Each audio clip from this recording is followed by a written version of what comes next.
Hi, Cozy Adventurers. So I was trying out several fragrances today to audition them for my New Year's Eve fragrance, or see if any of them layered well with each other, just kind of to check them out. And I realized that with those 5 fragrances, I could imagine that they were all going to the same ball and they were a family, like a mom, dad, 2 older sisters and 1 younger older sister, and maybe they're a royal family or just a really rich family that has a mansion where they hold a ball. So I will introduce you to these fragrances and talk about how I'm considering them to be my New Year's Eve fragrance. And I'll start with the 2 that I really have been thinking about for New Year's Eve since I first sniffed them in store, and that is Miu Miu's Moutine and Donna Born in Roma Extra Dose. And they were pretty new when I first was starting to go on my fragrance journey, so they were a couple of the first fragrances that I really got interested in Sephora when I was in person smelling a bunch of things. These were like 2 that really stuck out to me. And these are the older daughters, the cool older daughters. This one is sort of a badass older daughter.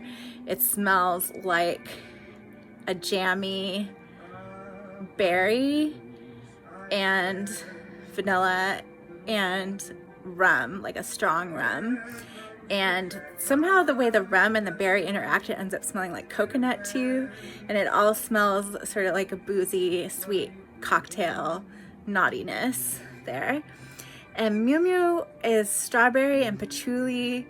And I think that one says vanilla too, although I can't really smell the vanilla in it.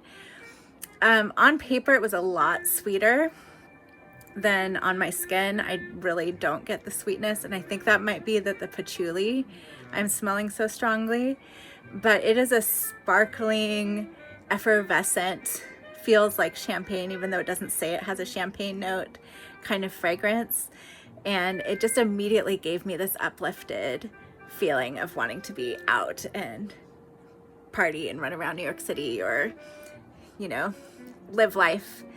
Even though I'll be probably cozily at home for New Year's, I still want to get a little bit of that vibe going. That's part of what cozy adventuring is about. It's like getting those feelings partially through fragrance, even if you don't feel well enough to go out. So this one is a little bit older daughter who is a little bit more mature. It has a kind of classic vintage perfumey element to it, but is still badass.